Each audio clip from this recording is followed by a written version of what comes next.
It's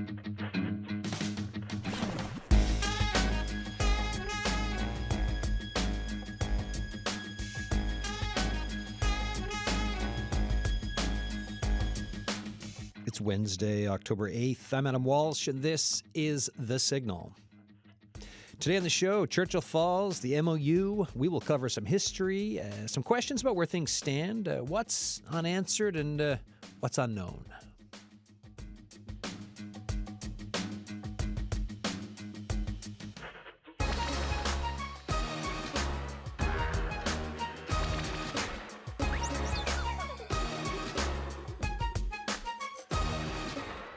And before we start that, just a little bit of housekeeping. Leaders Debate, the 2025 Newfoundland and Labrador Leaders Debate takes place today, Wednesday, October the 8th, 7:30 Island Time, 6:30 most of Labrador, broadcasting live from CBC St. John's. It's produced in cooperation with NTV, VOCM, and The Telegram, offering live coverage to a wider audience than ever before. CBC Here Now host Carolyn Stokes will lead the 90-minute commercial-free debate with NDP leader Jim Dinn, Liberal leader John Hogan, and Progressive Conservative leader Tony Wakeham.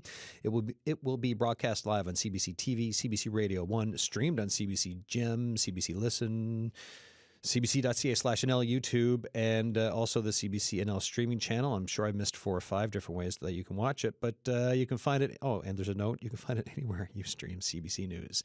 So that's my bit in getting the word out. I'll be watching that tonight. Ashley Fitzpatrick is here, reporter at the Atlantic Business Magazine. You going to watch the debate? Yeah, I might. Yeah, we'll see what you got on the go. See what's happening. See what's on reruns. What's on reruns, right? What's on the old TV? No, absolutely. I know. Before that gets away from us. Yeah. You follow politics all the time, right? Remind folks. So I said Atlantic Business Magazine, great history for yourself and journalism in this province. Remind folks of what you've done. Oh, gosh. Every story. Well, I'll do a quick history for me. I started out, my first job was the Western Star. I was based out of Deer Lake and there for a short period of time. Moved into the Telegram in St. John's, spent a little over 10 years there. Covered the legislature, covered a lot to do with energy mainly. Covered Muskrat Falls. That was a main job for me. Moved on to All Newfoundland and Labrador, so got some experience with that online outlet, that special behind the paywall online outlet that so many people talk about now, and was lucky enough to work with the folks there. And then Atlantic Business Magazine came calling, and it was an interesting challenge to write more long form and have a little more time for research and really digging into things and some outside projects too. And I gave you a message. I sent you a message. I was like, hey, I'm thinking of doing a show on Churchill Falls at the MOU. Did I cry? I think I sent a crying emoji. Yeah, I think you sent back, lose my number. But no, you're like, yeah, let's talk. So me and you had a chat about how to kind of put together a show, because what I wanted was, I did a show with the Hydro Crowd back when the MOU was announced. We also did a show with Des Sullivan and some folks who had big questions, right, around the MOU. And with the campaigns going on, I thought, well, what's a contexty kind of a conversation we can have that would run us through like history and a couple different views. So then, yeah, me and you talked. Yeah, and I said, for myself, and I can only speak from my own point of view, but I'm seeing the regular kind of back and forth that we saw, at the time of the Muskrat Falls debates, that you get folks with personal or political relationships and comments and decisions being made around all of those, and not really necessarily getting to the meat of some of the questions that are popping up in the midst of all of that. But you're also seeing kind of a very Newfoundland perspective. And so for me, it's that cross-border question. It's that, how do we open up the discussion to thinking more about, okay, well, if we are talking about doing a partnership, what are the points of view on either side of the border? What do we even think of the border nowadays? And politically, maybe start thinking about what the future may hold and what that could mean for that kind of a relationship. Yeah, in a time of, you hear the Prime Minister talk about nation building projects, right? So there's that's out there. Yeah, it's big. Wondering about tariffs and the United States and all of those changes that have been happening. And the lead story this morning for cbc.ca/NL by my colleague Rob Antle. Right? Despite Green Report warnings, NL's perilous tide of red ink continues to swell. Fiscal situation has not been a focus during provincial election campaigns. So folks do that. It's been on overnight and this morning, still up there, and it will remain up. Do check that out if you want. But this is just some of the context of kind of where we are with this conversation we're going to be having today. Yeah, and I think it's really important to remember that whatever we're hearing in terms of the debate around the MOU and anything to do with Churchill Falls development is that it doesn't happen in a vacuum. So even when the original Churchill Falls agreement happened, there were a lot of things that were circumstantial and specific to the moment in time that affected how that deal came together. And it's a similar thing that's happening now. I think that it's probably most important right now for me is looking at the election that's going on and hearing some of the leaders' comments about, the promises that they're making and the spending promises. I mean, that's such an on-point story right now, the expenditures, because it, to me, would be no greater gift for a person in Quebec who's trying to negotiate the best deal they can get than to hear a prominent leader in Newfoundland and Labrador saying, well, effectively that we're going to do the deal regardless. And because we do the deal, you can have all of these things. Right. So essentially making financial promises to people of the province, making political promises, but entirely based on the idea that the deal will be done. So it narrows your ability to turn around and say, okay, well, this final language that you're bringing to us doesn't fit with our earlier understanding, so we're going to walk away. I think when you think about the roles of the company, Newfoundland and Labrador Hydro and what it needs to do at the negotiating table, and the role of the provincial government and whoever might lead it, should it be John Hogan and the Liberals, I would hope that they would still stick to that idea that I know he's stated it on occasion, not nearly as much during the political campaign, but that idea that if things do not shake out in the way that we're expecting, that they will walk away or they will look for better terms. And through the show today, we have this conversation we're having now. Also coming up on the show, we're going to have a history perspective by Raymond Blake shortly, professor of history at University of Regina from Newfoundland, from the island, fellow of the Royal Society of Canada, has written widely about Newfoundland. After that, we're going to get a view from Quebec because we've got Pierre-Olivier Pinault, who's going to come on, the chair in energy sector management at HEC Montreal, and also in the second half of the show, Globe and Mail columnist Konrad Jakubuski is going to be on too. And the idea of this is there's mine and your conversation. With the history boost, we're going to get a reminder of kind of how we got here and why that matters. And then it's that view from Quebec and energy interests and how that's being viewed in La Belle Province. And then someone who's written extensively, with Conrad, who's written extensively since the late 90s on Churchill Falls. Yeah, I would say in terms of reporters in this country, I can't think of anybody who works in the commentary world that's done more on this subject than he has. And people can maybe not agree with him all the time, but he's certainly been around and knows his stuff. Yeah, no, he knows the deets and the history of it. You were just talking about the campaign, the provincial election campaign, right? The election's just around the corner. If re-elected, the Liberals say they would see through the deal between NL Hydro and Hydro Quebec, worth more than $225 billion over 50 years to the province. The PCs say, well, they'd try to get a better deal if elected. Also, they've thrown out the word referendum, right, to put it to the people. The NDP calling for independent analysis, but there's also saying they don't want it to be a political football around the election. So this is, that's the Reader's Digest version of some of what's been going on. Yeah. As you've been watching it, you just said some of it, right? What are your other thoughts? Like you talked about the Liberals. What were the PCs and the NDP here? Yeah, I think the setup to this is really interesting because, if you don't maybe like the way the Liberals have been talking or you don't feel like they might have that ability to walk away if things don't turn out the way we want, and you're looking at, say, the PCs or the NDP, for the PC camp, it's a question of exactly what their plans look like. I'm not quite sure from, evaluation perspective how a referendum necessarily will be the best service to all of this. There's some timing issues in relation to the Quebec election, and they may say that timing doesn't matter. But when you look at, a PQ government coming in Quebec potentially, Yeah. then suddenly, the timing could be an issue because they may look for much more different terms, distinctly different terms than what the current government might look for. So there's, you have to think about those things in that context, like timing.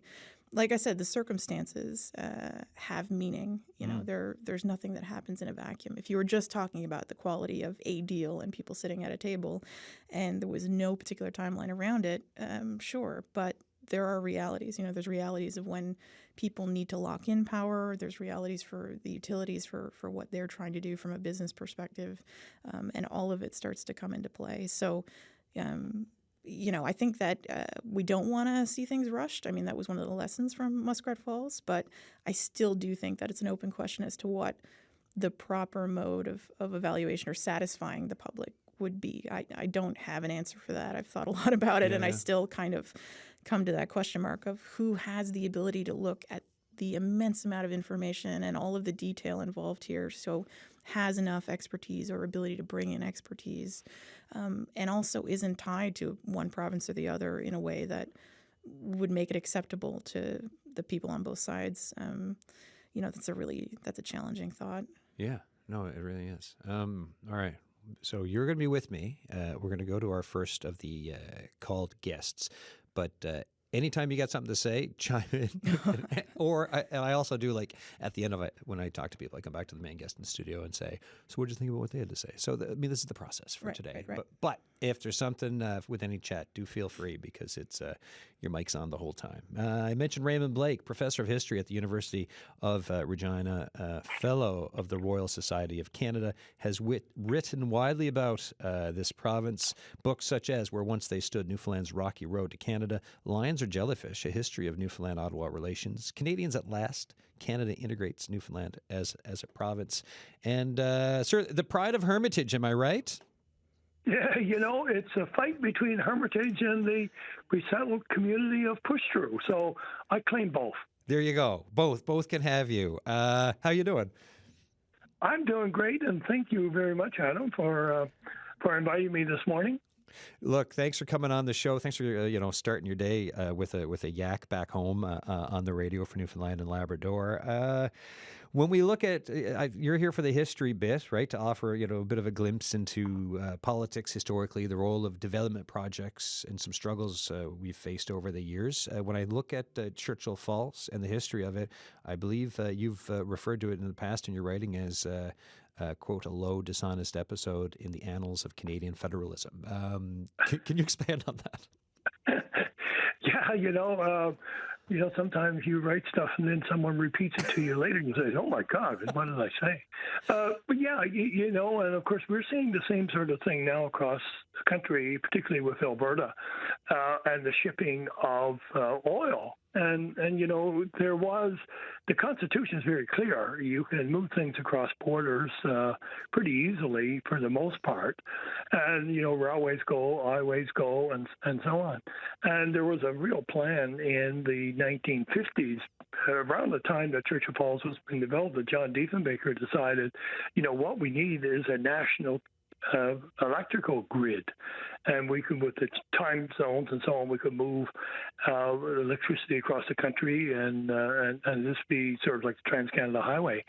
And of course, Mr. Smallwood at the time thought, he had good friends in the Liberal Party, good friends in Liberals in Quebec, that they would get a good deal for Newfoundland, and it didn't go anywhere. And of course, we saw the same sort of thing around, the offshore development that Newfoundland and Ottawa quarreled with for years. So I guess that's sort of what prompted me at the time to describe, Churchill Falls in particular in the way that I did. When I think of this province, back when it was first called, it used to be called Newfoundland and Labrador, but it's always been, Newfoundland and Labrador. That bit of when me and you were emailing back and forth of like development projects and the struggles the province faced over the years. How hard is it, do you think, for, like, when you look at history, to move from history into something into the future? Like, how much of a weight is all of this on the collective psyche of Newfoundland and Labrador?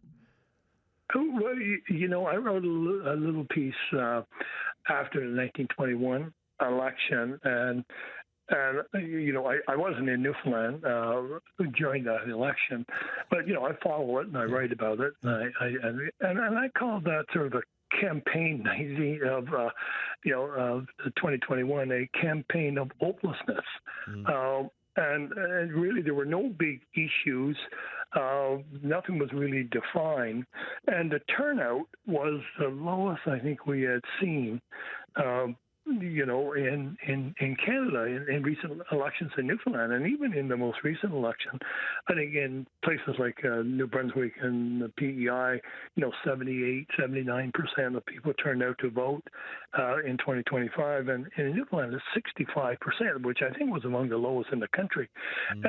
And it really is a big switch from what it used to be. Ed Roberts, of course, everyone will remember Ed Roberts, called politics in Newfoundland was the national sport. Everyone sort of got into a feverish state during election campaigns, and campaigns became, the subject of every person's thought and conversation, and they monopolized everything while the campaign was going on, and there was good reasons for that. If you go back really to the very first elections in Newfoundland, go back to the election of 1869 on Confederation, you go to the referendum, you go to 1900 and Robert Bond and a deal that was made with the Reed Company, you go to Mr. Peckford, in 1982. Over, are you for the Take Back Party or are you for the Giveaway Party over the offshore? And like elections were big issues, and they were really tied into development and what the election means for Newfoundland going forward. And so these were moments of strong emotions and great anxiety, and people had a sense of what they wanted coming out of the election. I don't know if that's true anymore in Newfoundland, or probably not across the country. Well, I mean, I remember growing up, you could you go into certain houses, and there could so this is the 80s I'm talking about, but you could still see. I'm thinking of my grandmother Walsh, a picture of Joey Smallwood in certain rooms, and then there's other folks who'd rather beat the wall down instead of having a picture of Joey Smallwood up on the wall. So and I have yet to see a picture of any of the past premiers of my lifetime on any wall, with the exception of going into somewhere like a Federation building. Like things had the back then to now. Oh my gosh, so different. So with that, we think of what politics used to be compared to what it is now. I'm also curious about this point of how we look at ourselves in Newfoundland and Labrador, but also how Canada has looked at us, because to quote you again, sir, quote, a low, dishonest episode. Oh, no, sorry. The interest of smaller and weaker provinces in the Federation have been ignored. And when we look at what we're trying to do now and then these negotiations and everything else, give us a little bit more context on how smaller and weaker provinces have been ignored. And you mentioned a little bit with Diefenbaker and the energy grid and that kind of a thing, but give us a little bit more for context on it. Yeah, I think that came from my federalism book as well. And, when we think about, the small provinces struggled against the national state, the state in Ottawa, but yet what Newfoundland produced, in whether it was Mr. Smallwood and Diefenbaker, and some argued that in 1957 it really was Smallwood, standing up for little Newfoundland, that was really the beginning of the downfall of Mr. Diefenbaker, who swept into office, just a few years earlier, with the largest majority to that point in Canadian history. And then if you look back at, Clyde Wells and Mr. Wells's take on Meech Lake, everything seemed to be going, I exaggerated a tad, swimmingly for Mr. Mulroney. And then, of course, Mr. Wells came on the scene, and the nation sort of gravitated towards him and said, this is, and of course, Mr. Trudeau spoke out as well. But and even Premier Peckford, I'm not sure he's gotten his due share of accolades for what he did in the 1982 Constitution, but he was there, and of course Danny Williams and Mr. Harper and so on. So they never got a fair deal. They thought out of Confederation, but their premiers became national symbols of the little struggling against the mighty, and that resonated with Newfoundlanders, I think. And we probably remember. You might have been too young to be in school at the time, but in May, I think it was the 20th or 21st of May, 1982, Peckford called an official day of mourning because the federal government decided to take the offshore question to the Supreme Court of Canada. And this stuff, Newfoundlanders rallied around that. And in the election just a few weeks earlier, in April 1982, Peckford won an overwhelming majority because I'm going to stand up for Newfoundland, and Newfoundland owns the offshore, and people gravitated to that. And elsewhere in the country, people say, the Calgary Herald did some wonderful pieces in the editorial and says, why is, mighty Ottawa picking on little Newfoundland? And this is their right to have, as Peckford said, their day in the sun. So is it, for a final question before I let you go, when we think of the history, some of what you've laid out there, some of what folks already know, what should we be thinking as we move into the future, given where things are at now for this country and potential for a deal around Churchill Falls? Do you have any parting thoughts? Well, I think that there has to be a level of engagement, and it doesn't necessarily be the case with everyone from Charles Bennett back in 1869 to Danny Williams or Premier Peckford about the external adversary. There's a problem out there, and we can never, as a province, as a people, have a subdued resignation that, hey, don't worry about it, it'll be fine. But the engagement that we saw in Newfoundland politics and what, Ed Roberts again called, the national sport, it matters. And if people are not engaged, and Bernice Morgan, a great Newfoundland writer, talks about the adversary, and we have to be cognizant of what's happening and see who our friends are and see who our enemies are. And we have to sort of participate in those dialogues and those discussions, and not voting in any election or only half the people voting or less is never a good thing for democracy, and never a good thing for people who have you've got to have a sense of their future, where they've been, and particularly where they want to go. Professor Raymond Blake, so good to have you on the show. Thanks for taking the time for a bit of a history chat. I appreciate this a lot. Well, thank you very much, Adam, and good luck to everybody with the ongoing campaign. Thank you, sir. Raymond Blake, there, professor of history at the University of Regina, has written widely about this province. Ashley, quick thought because we got a couple other folks on the line here. Quick thought. Yeah, I think that idea of the little guy versus the outside adversary, that's something that resonates, I think, with everybody who thinks about our history and the dominant images and ideas behind it. There's a lot of folks who say, oh well, but what we're dealing with now is a business deal. It has to be just business. I think the one thing to keep in mind with that is that businesses, by its nature, the businesses will be, if things are working effectively, in it to get as much as they can for that business. The folks who are in negotiations should be in it to get as much as they can for their business. It's not a, we'll shake hands and I'll be friends at the end of the day situation. And it doesn't matter how much rhetoric is put around it. You have to be careful not to open yourself up to being the little guy taken advantage of. I think that's important.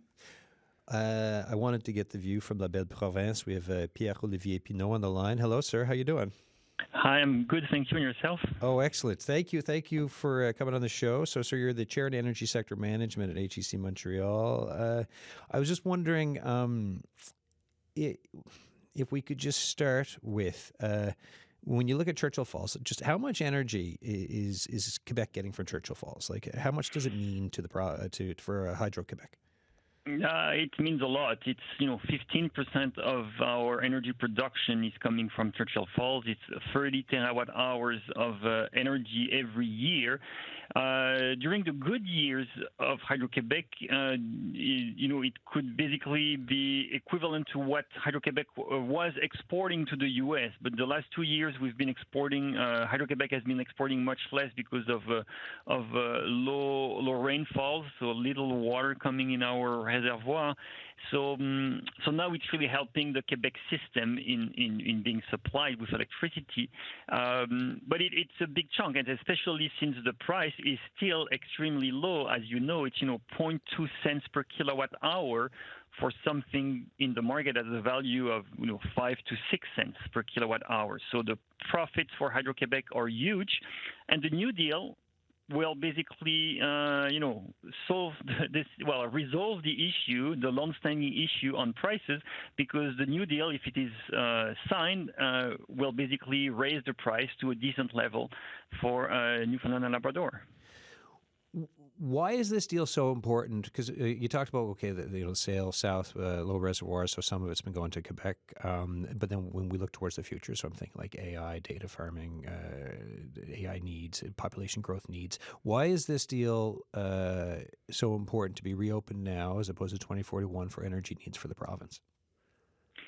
Well, it's really because Hydro-Quebec has this view that we need to build a lot more electricity. There's a consensus in Quebec that we need to do the energy transition, we need to decarbonize, and we need to do that without really asking Quebecers to use less electricity, when we could.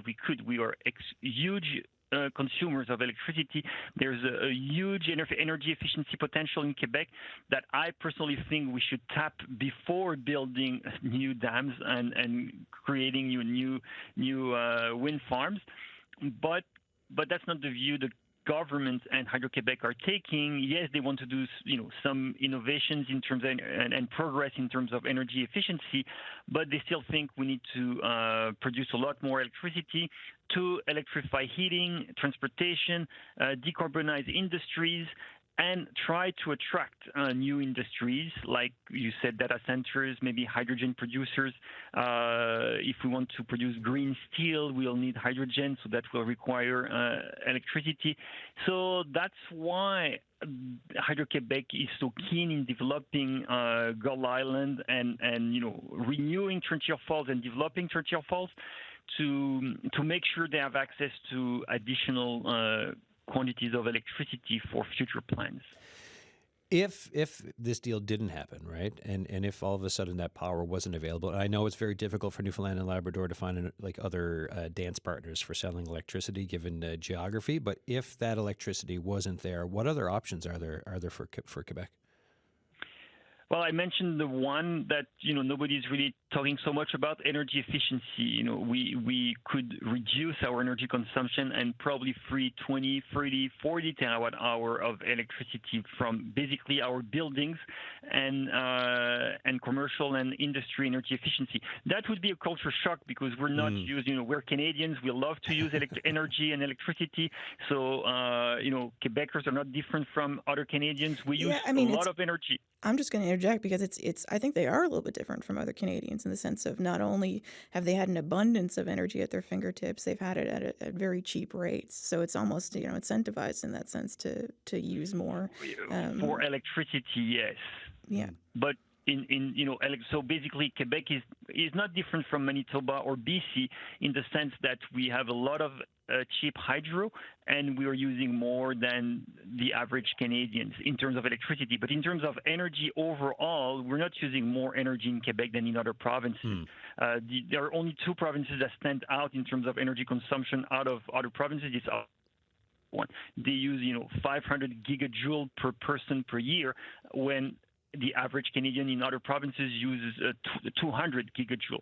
So except for Alberta and Saskatchewan, which use much more energy per capita, Quebec is just on the average as other any other province. So energy efficiency, but if folks don't, if they're like, we're not sure, or they're trying, but there's still these energy needs, and then you're looking at building into the future. Are there other projects that could be tapped into that would be looked upon favorably or more favorably than the Churchill Falls if the MOU didn't go ahead into a signing? Then wind. There's a huge wind potential in Quebec, so we could deploy wind farms in the north. So that's one option. Because of transmission issues, options are more developed in the south, and Hydro-Quebec has an aggressive wind development plan, but it could be even more aggressive in the future. So that would be second best. But there could be a lot of wind being deployed in Quebec. So that's the option. If the deal wasn't going through, it would also be, there would be some aspect that would be very good for Quebec. So basically, we would keep the low price until 2041. Yeah. So that would mean 16 more years of extremely low prices, which would, in a way, free up some resources to invest in a lot of other things. I'm personally in favor of the deal with Newfoundland and Labrador to extend the new conditions to repair the broken contract that was signed. But if voters in Newfoundland and Labrador reject the new deal, then I don't think it's a catastrophe for Quebec.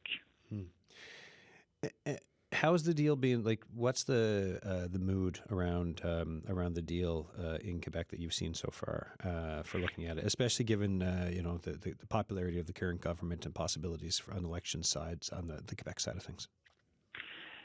For those who care, I think they really see the deal positively. They think it's a good deal because it brings certainty on future supply, certainty in prices. So people see that as a good thing. But for the majority of the population, they don't really understand this Churchill Falls contract, the importance of it, its role in the Quebec supply. So for most people in Quebec, it's not even an issue. If you were asking where is Churchill Falls, what is it, they wouldn't know. Sadly, they wouldn't know. But for all the people who are looking at the electricity sector, they say no. From my perspective, there's a unanimity in the sense that it's a good deal. Okay. Thank you so much for taking time and coming on the show for this chat. I really wanted to get some Quebec perspective here, and I really appreciate you. You answered my email and getting back to me and coming on the show. Thank you for having me. Have a good day. Bye-bye. Merci beaucoup. Salut. Pierre-Olivier Pinault there, Chair in Energy Sector Management. So before we go to our next guest, who's going to be with us till the end of the show with Ashley Fitzpatrick. Ashley, any thoughts on what you heard? Yeah, I think, for one thing, on the idea of even just energy efficiency, it's a good frame to start understanding the importance of Churchill Falls revenue to Hydro-Quebec overall and the population, even if they may not understand it themselves, how it plays into their own rates. There are other things the accumulation of money within that utility has allowed Quebec to do that you don't see in Newfoundland and Labrador. And a really, a simple example might be something like lower rates for greenhouses for anyone starting or having a greenhouse operation. That's the kind of thing we talk about, more food in rural areas and filling these food deserts. And what a wonderful incentive that would be great to have. But our utility didn't have the money to do, the kind of sizable incentives that they offer in Quebec. And it wasn't just the rates. They had to help with equipment, provide advisors. It was a part of their economic development arm of the province that was handled by Hydro-Quebec. And, then you can look at, we have a homegrown company in Mesa thermostats. And if you wanted to buy a Mesa thermostat here, you'd get $5 or $10 knocked off of the cash on, I think it's $150 or between $100 and $150, say, piece of equipment. And you're not going to buy just one.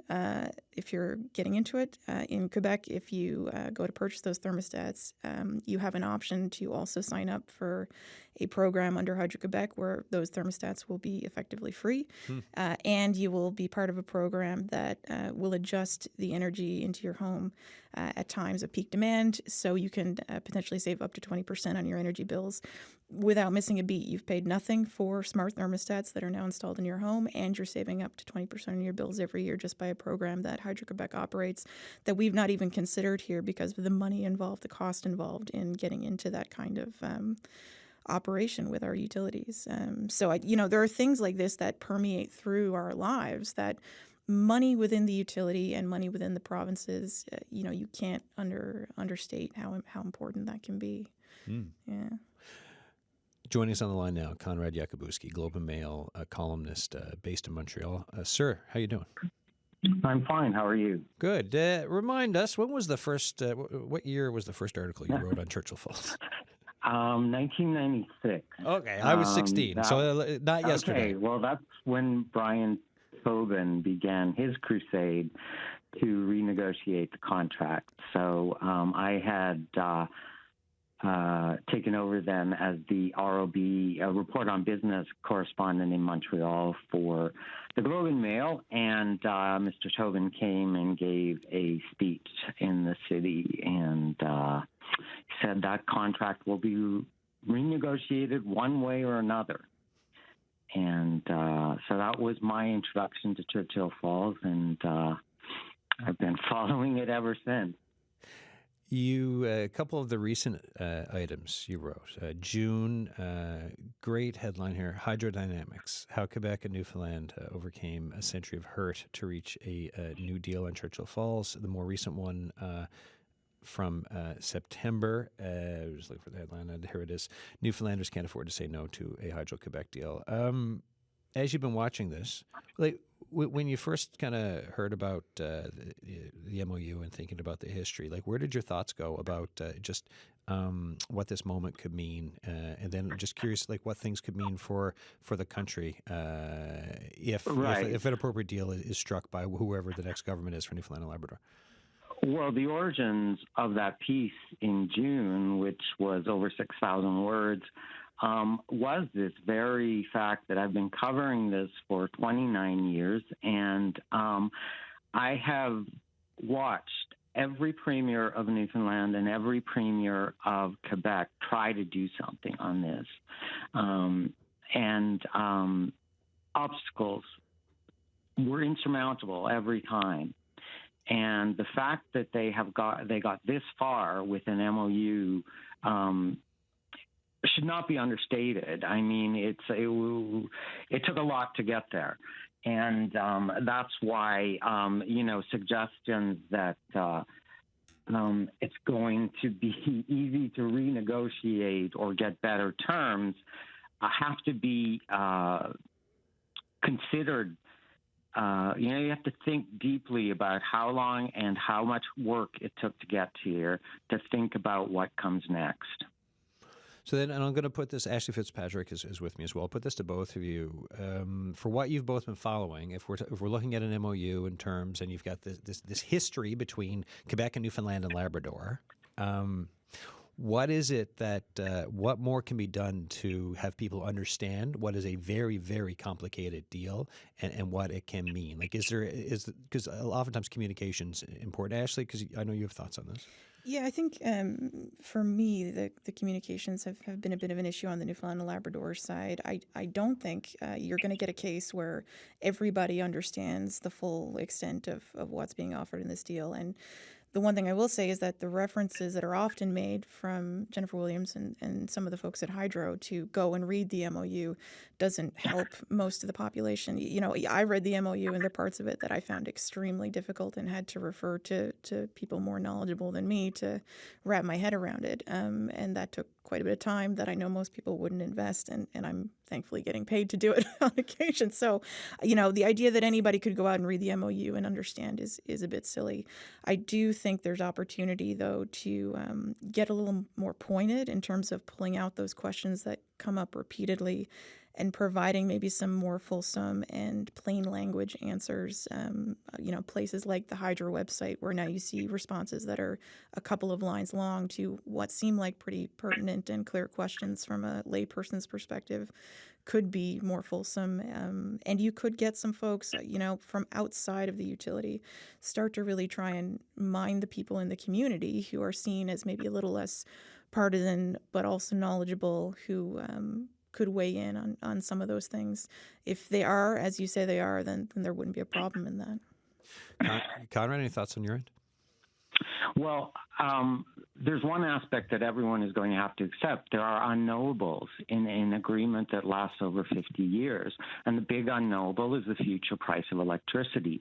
So no one can predict that. No one knows what technologies are going to come along that will impact the price of electricity in North America and for Labrador getting that electricity to market. And that was the same issue in 1969.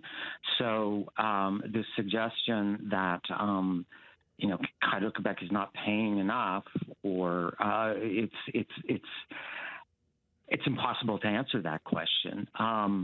The fact is, the big unknowable is energy storage.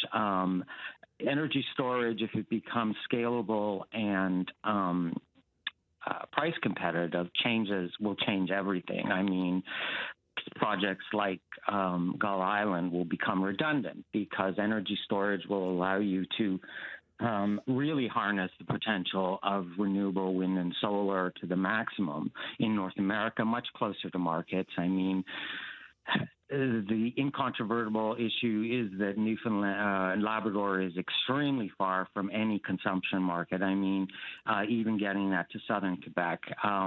So the suggestion that, they're only paying an average of 5.9%, 5.9 cents kilowatt hour over 50 years for the existing Churchill Falls power, of 4 cents is what their average is, compared to a current price. Well, you're paying 14 cents in Newfoundland.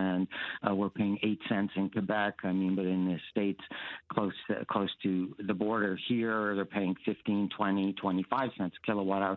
Well, you just can't compare all of those numbers because, first of all, getting the power to markets costs money.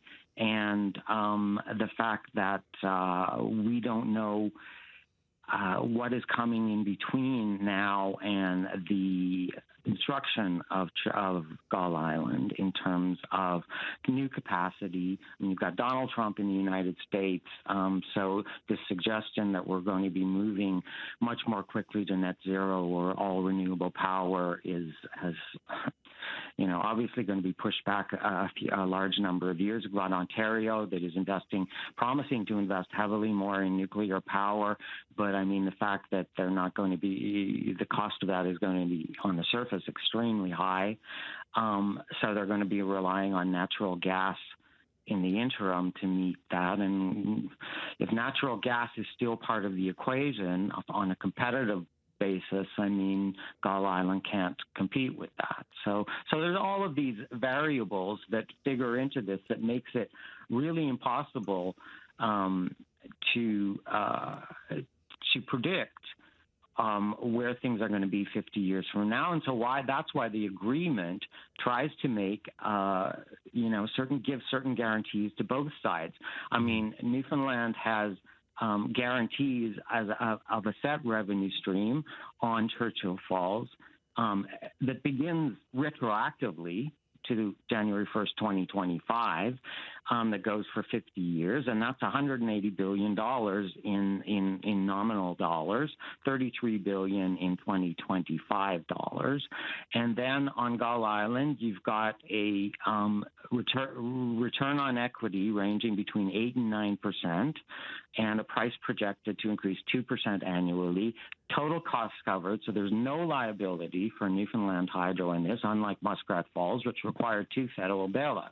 So I think I've gone on long enough about why it's extremely hard and so why I agree the Liberals should have put this before the Public Utilities Board just for a sheer transparency, but even the Public Utilities Board would not have been able to say whether it's a good deal or a bad deal because of those unknowables. So there are calls for independent analysis that's beyond the Public Utilities Board. Because internationally, those folks, this is me, like, I don't know, but those folks must exist. There must be someone who could be able to like kick the tires of this thing and be like, hey, like here, from what we know, for everything you just laid out, and to kind of look at the deal and to kind of give some kind of analysis. Is there not? Well, Newfoundland Hydro's own advisors on it, they were paid professionals. They have ethical standards.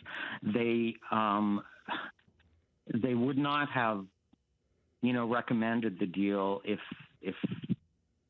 they didn't think there were protections in there. But again, I don't see how any independent analyst can tell you what the price of electricity is going to be in 20 years, 25, 30, 40. They just can't. So that's why you need to evaluate the deal based on the protections that are in there for each side. I mean, Newfoundland Hydro, you can argue,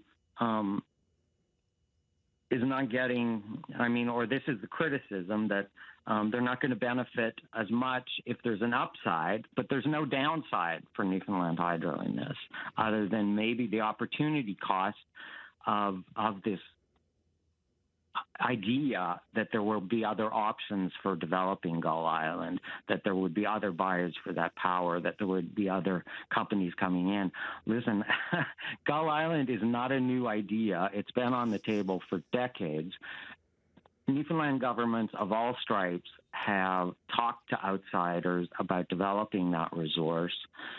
No one is willing. Well, first of all, it's just too much power for any one entity to consider, so it would have to be a consortium of entities, and bringing that together is, you can imagine how difficult that is. And secondly, you just cannot overcome this idea that the only way to get that to market is through Quebec. I mean, the suggestion that you could build a bigger Labrador Island link and go through underwater cables through to Nova Scotia and onwards, well, the existing Labrador Island link doesn't meet North American reliability standards, which is a big reason why you can't sell Muskrat Falls Power in a power purchase agreement beyond Nova Scotia. I look at the history of this, the obstacles, and I think there are certain realities that are you can't get around. Ashley, what about yourself? And also, whether it's the hydro bed of like some of their experts in analysis, because there's some history there that's that folks will take issue with in the province. But just any thoughts? Yeah, the idea of hydro.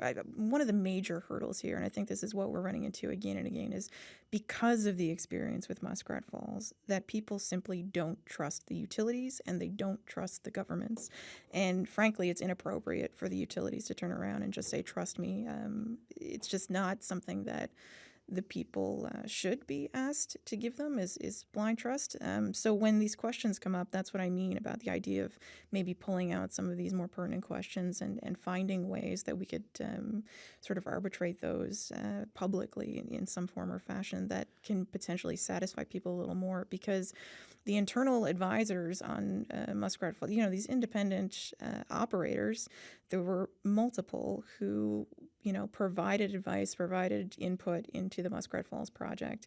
And it was later found that because of the actions of both folks within those independent operating companies and people at Nalcor Energy, that simply wasn't statements of fact, that things were misrepresented or misconstrued. They were miscommunicated, and in some cases intentionally so, that the communications were affected by the positions within the utility. That they're basically, the bottom line is that there was a reason that the trust was broken. And you can't simply turn around and say, oh, well, we've fixed it, everything's okay because, we've done what we need to do. They need to do a better job at showing how that's the case and rebuilding the trust so that they can do, whatever deal is needed to be done to see things through at the end of the day. The one thing I will say on Gull Island is Jennifer Williams was on VOCM's Open Line this morning and made the reference, and she said it before, that there have been, quote, numerous goes at doing this project before. And it was what was just mentioned here now. Now, the difference is that, those past attempts weren't made outside of the context of that long-term existing Churchill Falls contract. There hasn't been attempts in the more modern era. And certainly nothing communicated publicly that shows how the options were laid out and vetted in a meaningful way that people can look at and say, okay, I understand this. This is something that I can wrap my head around, and I see now why we're doing this particular deal. So, Connor, as we get down there in time, it's one thing to have a deal renegotiated between Quebec and Newfoundland and Labrador, opening something up ahead of 2041. We're also in this time of Prime Minister Carney talking about nation-building projects. But like with, we talked about Gull Island. Like, does this even fit in that conversation, do you think? I'm just looking at the forward part of this country and where we are right now. Does this fit there, or is it something completely different? Well, it fits. The very fact that, we're talking about getting over hurdles that we have not been able to get over as a country. If you're willing to look at this deal as a win-win, that there are benefits for both provinces, and because of that there's benefits for Canada, then, you can call it a nation-building project.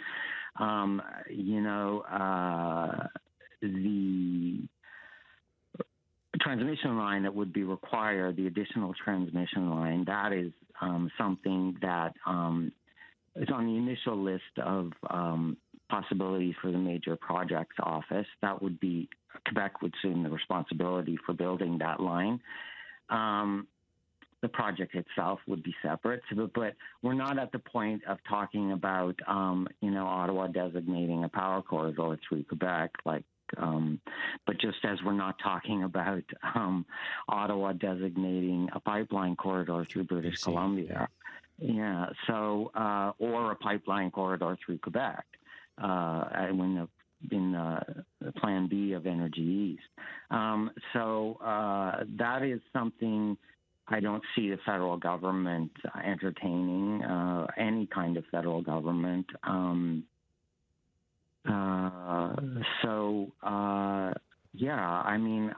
With respect to, it is true that one of the reasons Gull Island never got off the ground, other than in the additional rounds, Indigenous opposition, and was this fact that Quebec had refused to reopen the original Churchill Falls contract.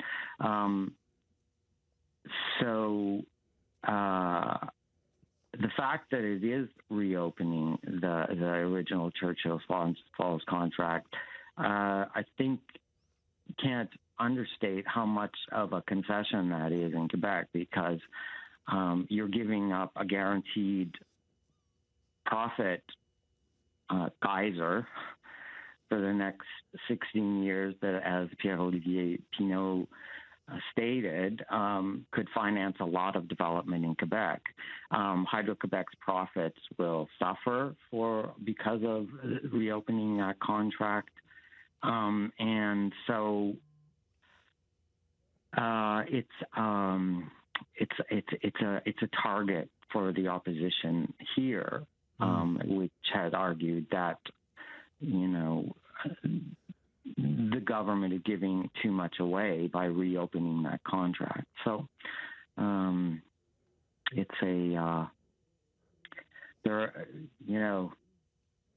if you look at it from both perspectives, I think you have to look at it from both perspectives to determine if there's fairness built into this contract, because each side has different definition of what works for them.